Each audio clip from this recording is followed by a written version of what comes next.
In early February 2020, after my ex-wife and I completed our divorce, I decided to rent a 3-bedroom condo. This condo belonged to a good friend who owns 2 attached condos. He lived in the other one with his family. At the time, I was 38 years old, and I had 2 kids from my previous marriage, a 15-year-old and a 17-year-old. Shortly after, I began dating a 32-year-old woman who didn't have any children of her own. We met at a point in her life where she had been searching for Mr. Right. Before meeting me, she had been in a relationship for 9 years, thinking that she would spend the rest of her life with that person. Unfortunately, things took a turn for the worse when he unexpectedly broke up with her. What made it even more challenging was that she was on the brink of starting a family with him before the breakup occurred. When I met her, she seemed eager to have a child, giving off a vibe of desperation. I informed her that I didn't initially plan to have more children, but I was willing to discuss it because I cared about her and wanted to make our relationship work. She often talked about her biological clock, freezing eggs and such. Being emotionally vulnerable at the time, I made up my mind that starting a family was a possibility. She was incredibly attractive, and I couldn't understand why her ex would let her go. I was so enamored that I was ready to say or do anything to keep her. However, I made a crucial mistake. I failed to disclose to her that I had a vasectomy 14 years earlier. It felt like a very private matter, and I believed it was something I could easily address by reversing the procedure at a doctor's office. Since we were still in the early stages of our relationship, I chose not to share that detail. During the pandemic, things moved quickly because schools were closed, and my 17-year-old son moved in to wait out the situation. Since my girlfriend and I had just started dating, she was at my house all the time.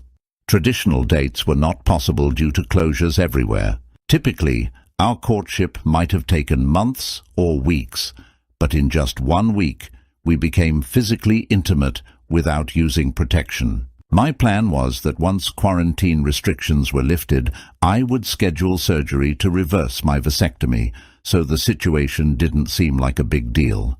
Both my girlfriend and I were working from home, and we spent most of our time with my 17-year-old son. Like my son, I enjoyed gaming, and we would play video games together when my girlfriend and I weren't occupied with our laptops working. She and my son got along really well, and it was a great time spending moments together. Sometimes my friend, who owned the building and was our next-door neighbor, would come over with his family. Most times he would come alone, and we'd head to the backyard to smoke cigarettes. My friend had a particular brand he liked that I didn't enjoy, and I was quite specific about replacing the ashtray, which becomes important later in the story. I'm one of those people who go to bed quite early. I noticed that my girlfriend, on the other hand, would stay up all night playing video games. At first I thought it was cool. I felt fortunate that my son and his future stepmom were getting along well. About 1 month into the lockdown, I started noticing some red flags. My girlfriend began dressing very provocatively around the house, even going as far as walking around in just bikinis, and we didn't even have a swimming pool. I felt concerned, especially since I had a 17-year-old son with raging hormones, and my friend would sometimes come over. I noticed him staring at her when she dressed like that. Feeling uncomfortable, I decided to talk to her about it. She claimed she was unaware and explained that she was used to wearing less clothing because she grew up near the beach. However, she did make an effort to cover up a bit more after our conversation. About 2 months into the lockdown, our relationship was going well, and we were having amazing intimacy. The lockdown felt like a break from reality, and despite her flirty and somewhat desperate behavior earlier, she seemed like a good girlfriend. All the initial red flags I noticed seemed to be in the past. Towards the end of August, as the lockdown lifted and we were preparing to go back to the office, my girlfriend shared some surprising news. She was pregnant. It's worth noting that I hadn't undergone the vasectomy reversal yet. When she told me about the pregnancy, I felt a mix of shock and confusion. She took offense, thinking I wasn't happy and suggesting I might not want to have babies with her, which triggered her self-esteem issues. In response, I reassured her, expressing my happiness and explaining that I was just initially shocked to realize I was going to be a dad. After I reassured her and she left feeling happy, I found myself alone with my thoughts, contemplating what had just happened. I knew the vasectomy had worked because my ex-wife and I never had another child. Even then, I couldn't be certain if the baby wasn't mine since we were intimate every night. The unsettling thought that I didn't want to entertain was the possibility that she might have been intimate with my son. The mere idea made me feel sick. To avoid dwelling on that distressing possibility, I scheduled an appointment with a doctor located far from my home. Unfortunately, all the doctors in my area who specialized in such matters were either fully booked or slowed down due to the ongoing pandemic. After visiting the doctor and undergoing tests, I didn't receive a definitive answer. The doctor mentioned that pregnancies after a vasectomy had been reported. Despite my skepticism, my relationship with my girlfriend at the time remained great. I found myself almost forcing myself to believe that I was the father, unwilling to entertain the suspicion that my girlfriend might be having an intimate relationship with my son. Over the following months, my mood changed around her and my son. Every innocent display of affection she showed my son before now seemed like a potential sign of betrayal to me. I love my son deeply, and if I raised the subject and turned out to be wrong, it could irreparably damage our relationship. It was a dilemma, and I struggled with accepting her pregnancy. As we moved into October, things began to return to normal. My son moved back to stay with his mom to finish high school, and my now 3 months pregnant girlfriend and I resumed our regular work routines. One day, I went for a smoke in my backyard earlier than usual and noticed that my ashtray had some cigarette butts from the brand my friend uses. Normally, I might have dismissed it as leftovers from our last smoking session together, but we hadn't smoked together in a while, and I had sat in the same spot the day before. It struck me that my friend must have come to my backyard to smoke, raising the question of why he chose my space over his. I speculated that perhaps he was hiding his smoking from his wife, who had been encouraging him to quit. This seemed like a plausible explanation, but a nagging thought persisted that there might be more to the story. To clear my doubts, I decided to install a hidden camera in my backyard. 2 days after I installed the camera, I was reviewing the footage when I stumbled upon something shocking. On that particular night, I went to bed early as usual, and my girlfriend and my friend were in the backyard chatting.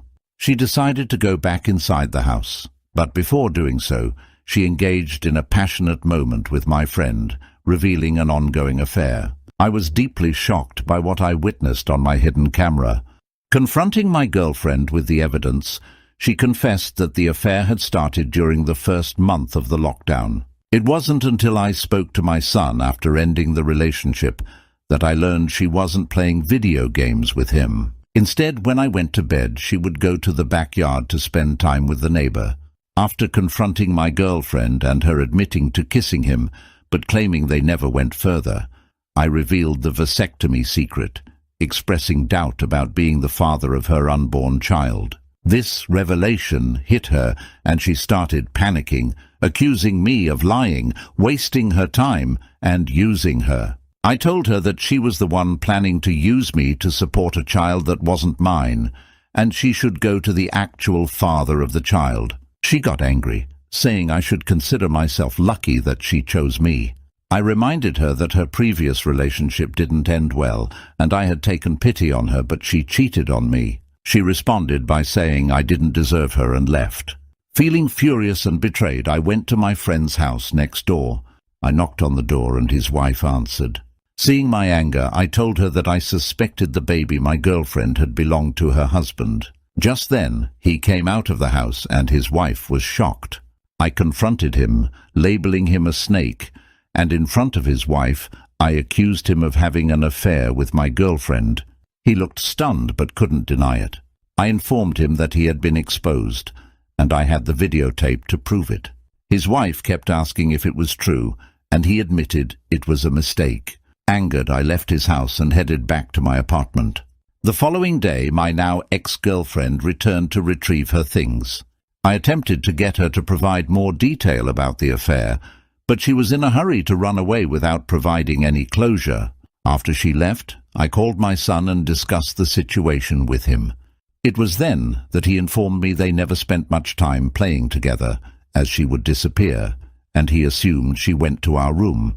He had no idea they were together in the backyard. I felt like I had dodged a bullet in that respect. I happened to be the guy there when she was desperate to have a baby, and she didn't care whose it was. She was very attractive, and my friend fell for it, leading to the destruction of his marriage. The following month, I broke my lease and moved out of his condo. His wife is divorcing him, and my ex-girlfriend wants nothing to do with him. I found a different apartment and moved on with my life, being more cautious with the women I dated. 6 months later, after my ex-girlfriend gave birth to a boy, I reached out to her. She agreed to a DNA test for closure and peace of mind. Lo and behold, I wasn't the father of the baby. I can only guess that the baby belongs to my ex-friend, who is now divorced.